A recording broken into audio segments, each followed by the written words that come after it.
చిన్న మాట వింటారా?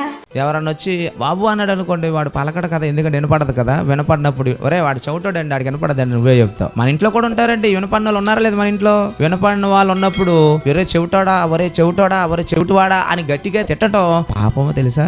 మనిషిలో అంగవైకల్యం లోపాలు ఉన్నప్పుడు ఆ లోపాలను ఎత్తి ఆ మనిషిని క్రిటిసైజ్ చేయటం మరొక మనిషికి అలవాటు అయిపోయింది. ఈ రోజు నత్తివాడు ఉన్నాడు అనుకోండి, నిజంగా అతను నత్తి పలకదు, నోరు తిరగదనుకోండి, మనం ఏం చేయాలి? జాలి చూపించాలి, అంతేగాని నత్తోడా ఏంటన్నా నత్తోడా అన్నావు అనుకోండి, బాగుంటదా? బాగోద్దు. అంతగా ఉన్నాడు తెలుసు, ఇక్కడ చెవిటి వాడిని తిట్టకూడదు. గుడ్డివాడు నడుచుకుంటూ వెళ్తున్నప్పుడు అవసరమైతే ఆ నడుస్తున్న దారిలో ఆటంకాలు ఏమైనా ఉంటే పక్కకి తీసి అతని దారి క్లియర్ చేయాలి. కానీ అలా కాకుండా అడ్డంగా ఏదైనా పెట్టామనుకోండి, అది కూడా తప్పేగా. గుడ్డివానికి అడ్డము నీ దేవునికి భయపడాలి. ఎందుకంటే అతనికి వినబడకుండా పుట్టించింది అతను ఎవరో తెలుసా?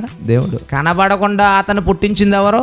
దేవుడు. అంటే అంగవైకల్యాన్ని పెట్టింది ఎవరో? దేవుడు. అందుకే మోషే అంటాడు, మానవునికి నోరిచ్చిన వాడు ఎవడు? నేనే కదా. కళ్ళిచ్చింది నేనే, చెవిచ్చింది నేనే. ఇచ్చిన ఆయన కొన్ని అవయవాలను బంధించాడంటే అది దేవుని చిత్తం కదా. అలా బంధించినప్పుడు ఆ వ్యక్తిని చూసి నువ్వు గుడ్డివాడివి, నువ్వు కుంటివాడివి, నువ్వు చౌటివాడివి అని తిట్టొచ్చా? తిట్టకూడదు. ఏమండి, ఒక వ్యక్తిగా నువ్వు ఇంకొక వ్యక్తిని ప్రేమించి అన్నాడండి, క్రిటిసైజ్ చేయొద్దు అన్నాడండి.